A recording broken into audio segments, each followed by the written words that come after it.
Hello everyone. Today I am sharing quick and delicious tomato chutney. So let's get started. Welcome to Paneli Kitchen. Heat 2 teaspoons of oil in a pan and add 1 tablespoon of split Bengal gram. Add 7 to 8 cashew. Saute for a minute.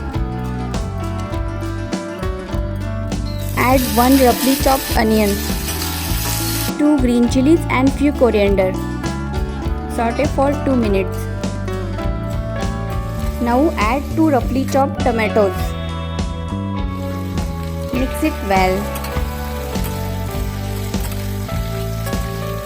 Half teaspoon of kokum rind.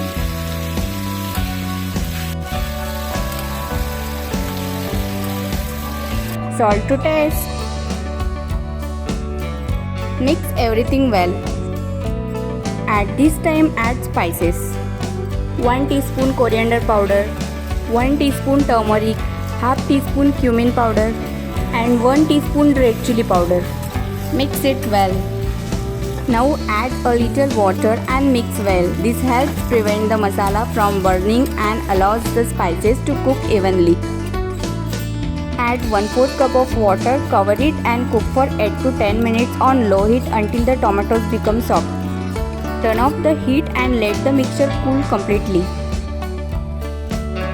Now transfer it to a mixer jar.